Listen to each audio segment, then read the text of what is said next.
அனைவருக்கும் வணக்கம். நான் பிரபாகர், ஜோதிடர். ஓம் சிவாய நமக. சிவசக்தி, திருச்சிற்றம்பலம். இப்போ நான் என்ன சொல்ல போகிறேன்னா, இந்த பள்ளி விழும் பலனை பற்றி சொல்கிறேன், கருத்தில் கொள்ளுங்கள். நேற்று நம்மக்கிட்ட ஜாதகம் பார்க்க வந்து கேட்டாங்க, அந்த அடிப்படையில் சொல்கிறேன். நீங்கள் கருத்தில் கொண்டு நீங்கள் பயன்பெறுங்க. இப்போ பள்ளி வந்து நம்மேல் விழுந்தால் நமக்கு ஏற்பட போகும் நன்மை தீமைகளை அறிகுறியாக நம்மளுக்கு தெரிவிக்கும். அதான் நம்ம முன்னோர்களும் தெரிவிச்சிருக்காங்க, கருத்தில் கொள்ளுங்கள்.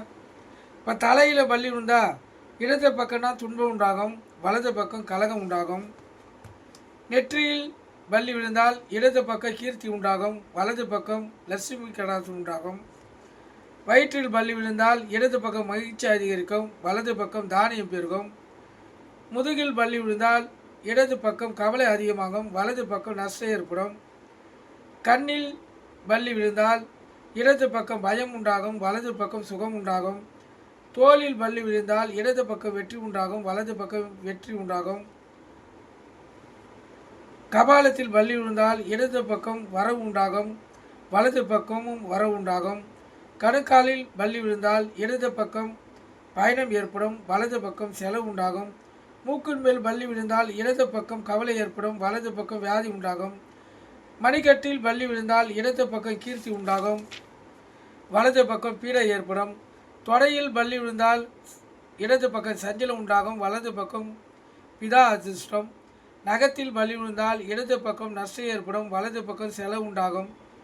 காதில் பள்ளி விழுந்தால் இடது பக்கம் லாபம் உண்டாகும், வலது பக்கம் ஆயுள் அதிகரிக்கும். மார்பில் பள்ளி விழுந்தால் இடது பக்கம் சுகம் ஏற்படும், வலது பக்கம் லாபம் அதிகரிக்கும்.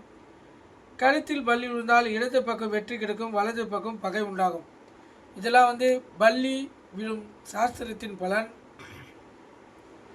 இதை தெரிஞ்சு வச்சிங்க, உங்களுக்கு நல்லது.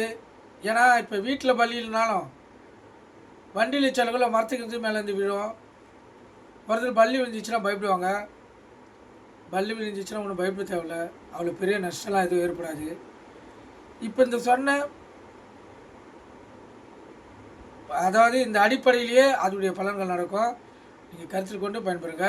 நன்றி, வணக்கம், வாழ்க வளமுடன்.